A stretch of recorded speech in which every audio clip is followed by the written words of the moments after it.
Bom dia! Lindo, maravilhoso e abençoado dia na presença de Deus.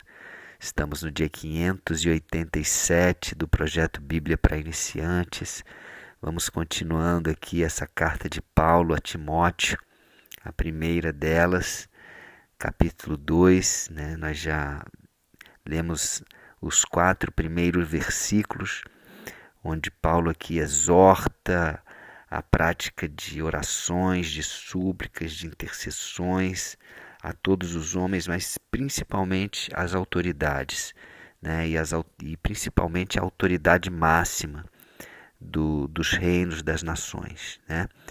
E também ficou muito claro e importante que Deus deseja que todos nós sejamos salvos. E ele continua aqui no versículo 5, dizendo o seguinte: por quê? Por que que Deus deseja que todos sejam salvos? Porque há um só Deus, tá? E esse Deus é um Deus bom, justo e fiel. Há um só Deus que nos criou a imagem e semelhança dele, e também há um só mediador. Inclusive esse mediador está com M maiúsculo, com letra maiúscula, está se falando sobre Jesus. Então há um só Deus e um só mediador entre Deus e os homens, que é Cristo Jesus, homem. Por que ele faz questão de dizer Cristo Jesus, homem? Porque foi através do homem Cristo Jesus que Deus enviou o seu Filho, né, Jesus, unigênito, para todo aquele que nele crê não pereça, mas tenha a vida eterna. Então, Jesus veio como homem para morrer por nós, como Cordeiro Santo naquela cruz, para que nós pudéssemos ter a reconciliação com Deus Pai, pudéssemos ter novamente um relacionamento que foi perdido lá no Jardim do Éden, quando Adão e Eva pecaram e desobedeceram a ordem expressa de Deus, né? E a partir daí, né, houve essa separação, e agora, através de Jesus, ele é o mediador, é o caminho,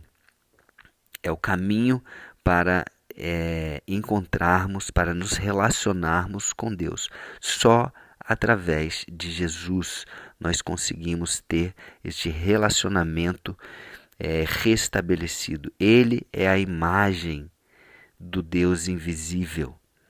Ele é como se fosse o sol, né? Eu gosto desse exemplo da Trindade, que às vezes é desafiador da gente entender, mas é como se fosse o sol. O sol está ali, grandioso, poderoso, né? Todo poderoso sol, a estrela sol, mas para que nós possamos ver o sol, existe o quê? A luz. A luz é como se fosse Jesus. Sem a luz a gente não consegue enxergar o sol, né? A gente enxerga por causa da luz.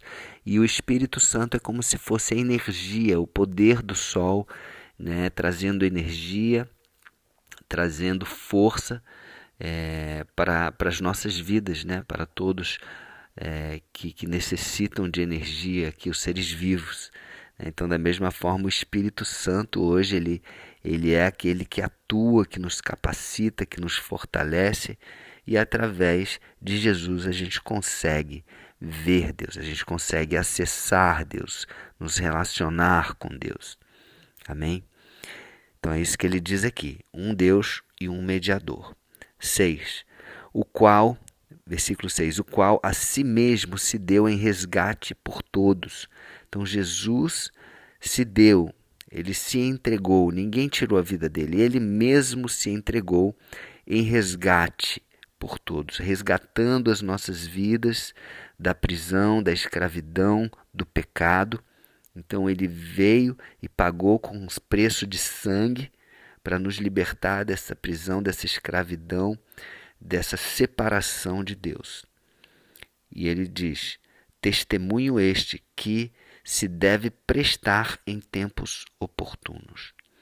Então, eu e você, que tivemos as nossas vidas transformadas por Jesus.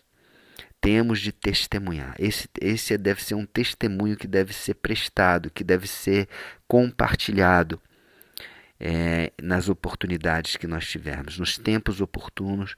Então, quando existir uma oportunidade que nossa palavra seja temperada com sal, como está lá em Colossenses, né, na carta de Paulo aos Colossenses, devemos testemunhar. O testemunho é poderoso, porque é algo pessoal, é algo que aconteceu comigo e com você. E é por isso que Jesus veio, para que nós voltássemos a ter esse relacionamento íntimo e pessoal que Deus tinha com Adão e Eva no Jardim do Éden. Então, hoje, nós temos essa oportunidade através de Jesus e podemos e devemos testemunhar desse grande presente que Deus nos deu, de ter esse relacionamento novamente. Versículo 7. Para isto fui designado, Paulo falando, fui designado pregador e apóstolo.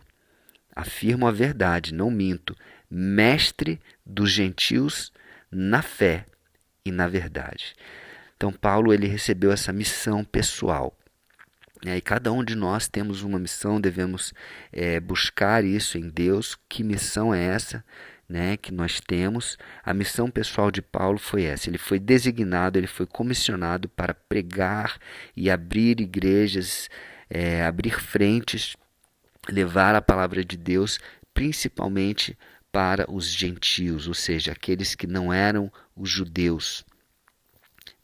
Ele foi comissionado para fortalecer a fé dos gentios e para levar a verdade, as boas novas aos gentios principalmente. Lógico, também aos judeus, mas ele tinha um chamado, uma direção muito forte para esse povo que não tinha o conhecimento de Deus, assim como os judeus tinham. Mas mesmo assim, muitos dos judeus negaram, inclusive crucificaram a Jesus. E Paulo, um deles. Versículo 8. Quero, portanto, que os varões, ou seja, que os homens, orem em todo lugar, levantando mãos santas, sem ira e sem animosidade, ou seja, sem violência, sem ira, sem confusão. Esse é o desejo de Paulo. Ele já havia falado isso lá em 1 Tessalonicenses 5,17, onde fala orai sem cessar, e aqui ele fala orai em todo lugar. Ele sempre fala da oração, como Paulo tinha esse hábito de orar, Ele fala para quem nós devemos orar, como ele falou aqui, no começo desse capítulo, orar a todos, em favor de todos os homens, em favor dos reis, das autoridades. Ele fala quando nós devemos orar, ou seja, todo o tempo, sem cessar, e ele fala onde orar, aonde? Em todo lugar. Me lembro aqui, me veio a memória a passagem de João, capítulo 4, onde Jesus se encontra com a samaritana, e a samaritana pergunta a Jesus, Senhor, nós samaritanos oramos aqui no Monte Gerazim, aqui em Samaria, mas os judeus falam que o lugar de se adorar, de se orar é em Jerusalém. Jesus responde falando para ela, que em breve haverá um tempo onde não se importará, onde você vai orar, e esse tempo chegou, já chegou o tempo, onde os verdadeiros adoradores adorarão e orarão em espírito e em verdade. E é isso que Paulo está falando aqui. Que eu e você possamos orar, adorar a Deus, a Jesus, em todo lugar, levantando mãos santas, que as nossas mãos elas estejam puras, santas, e que nós levantemos essas mãos em sinal de honra, de glória e de poder a Jesus, o Senhor dos senhores, o Rei dos reis, a esse Deus poderoso que nos criou, que nos ama tanto, um Pai amoroso, que nós possamos fazer isso. Que quando ele fala levantando as mãos, a gente tem que orar e adorar de corpo e alma e espírito, Então que nós possamos fazer isso, colocar a nossa energia, colocar o nosso melhor nas nossas orações. Amém? E lógico, com paz, sem violência, sem querer falar mais alto do que o outro, sem mostrar para as pessoas que estamos orando ou alguma coisa do tipo. Amém? Eu vejo nessas nossas andanças aí em outros países, orações em alto-falante, né? Aquela coisa acordando a gente de madrugada com oração alta. Não tem necessidade disso, né? Não tem necessidade. Amém? Então é isso, chegamos ao final de mais um dia do projeto. Vamos orar? Senhor Deus, obrigado, Senhor Deus, obrigado por mais esta palavra. Obrigado porque Tu és o nosso Deus, nosso Pai amoroso. Obrigado, Jesus, porque Tu és o mediador, Tu és o Verbo que estava com Deus e que era Deus desde o começo, segundo o Evangelho de João. Tu és a imagem viva, a imagem visível do Deus invisível. Nós te louvamos, te adoramos, que possamos louvar e orar a Ti a todo tempo, glorificando o Teu nome. E que possamos testemunhar da Tua presença em nossas vidas, daquilo que o Senhor fez e que faz e que fará a todos os momentos nas nossas vidas, que possamos testemunhar em momentos oportunos, levando a verdade e fortalecendo a fé e a esperança das pessoas que ainda não o conhecem e também daquelas que já o conhecem. Te recebemos, Senhor Jesus, como nosso único, suficiente Senhor e Salvador. Amém? Então é isso, ficamos por aqui. Um beijo no coração e até o próximo dia do projeto.